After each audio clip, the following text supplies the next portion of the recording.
Ben Rhodes, hi, thank Hello. you for being with us. You are a former advisor of President Obama, and you said something interesting just before.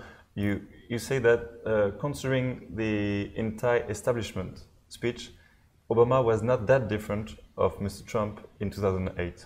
Yes, I mean, I thought about this after the 2016 election, that essentially Trump's message against Hillary Clinton, if you take out, I think, some of the racial overtones and misogynist overtones, was really about running against a corrupt establishment that couldn't be trusted to bring about change for people. And, you know, I thought about it, that was exactly Obama's message against Hillary Clinton in 2008 as well. And I think among the American people, as here in Europe, there's been a building sense of distrust of elites, of the establishment, the political establishment. That isn't new. That's not new. And really, it came to a boiling point in the financial crisis in 2008, which led to the Obama landslide victory. And Trump, in some ways, these Obama-Trump voters that people try to understand, how could you vote for Obama twice and then Trump, I think are people who are just fed up and were looking for something different. And they found something different in Obama, and then they found something different in Trump. We talk in these Tocqueville conversations about the rise of nationalism. How Obama was concerned about this? We were concerned about it, particularly in the second Obama administration. And maybe we should have seen it earlier in the aftermath of the financial crisis, but particularly with Putin coming back into the Russian presidency and really asserting an aggressive form of Russian nationalism, not just in his foreign policy, but at home, and his approach to not just governance, but LGBT community. You know, he was articulating a brand of traditional nationalism that you started to see be picked up in the Republican Party of the United States and the National Front here in France. This was a building trend in 2014 and 15 and 16. And now I think we see it in many parts of the West. And do you think the US should have or have a responsibility of trying to undermine this kind of nationalism? I think so. I think we do. You know, we tried in the last 2 years to really come here to Europe, and Obama gave speeches about the European Union, and we started to try to figure out how to work with Europe to combat disinformation.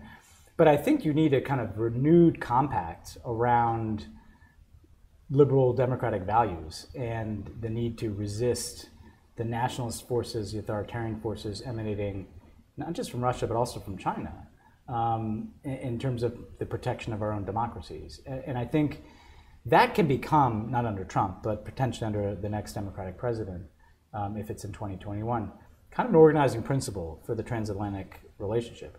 How do we once again protect, revitalize the democratic model in the world? Because for now, you think it's lost? I don't think so. I mean, if you look at the midterm elections in the United States and the victory of the Democratic Party, you look at the parliamentary elections here in Europe, where you didn't see the gains that people might have anticipated for the far right. I think that the very success of these nationalists, Trump, Orban, several, Erdogan, others, has kind of woken people up, and people are concerned. And just like Trump represented a bit of a backlash, there can now be a backlash to nationalism.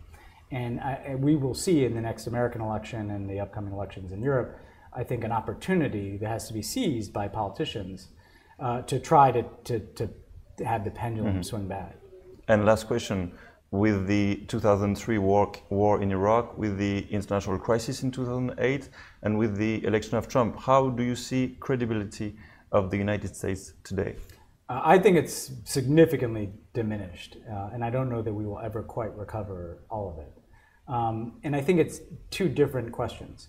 The Iraq War and the financial crisis really shook the confidence of the world in the capacity of America to make decisions that were responsible in terms of stewardship of the international order.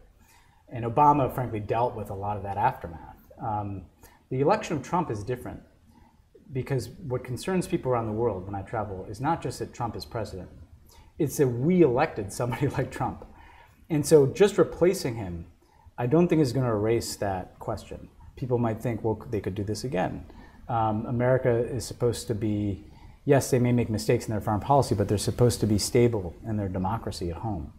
And so I think we Americans have a lot of work to do to try to restore our credibility in the world. And it's not going to happen with one election. I think a lot of Americans, Democrats, make a mistake in thinking if we just replace Trump, everything will kind of go back to how it was. I don't think it will ever go back to how it was. I do think, however, that America is still the only country in the world that has a certain degree of influence, strength, military and economic power, and can be a convening force. So it's not like there's a replacement to what we were.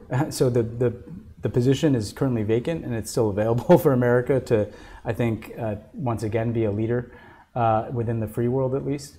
But we have a lot of work to do. And do you think there is place for a moderate character for the 2020 election?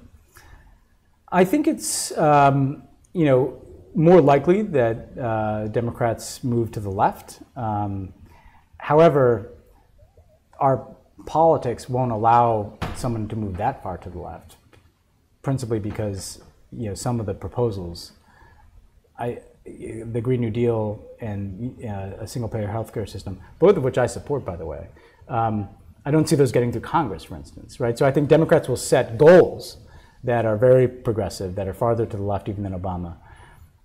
They won't be able to fully fulfill those goals, but that's what is motivating Democratic voters right now. So I would watch people like Elizabeth Warren and people like Kamala Harris. Joe Biden is going to have a hard time, I think, resisting the emergence of these newer voices. Thank you so much, Ben Rhodes. Thank you.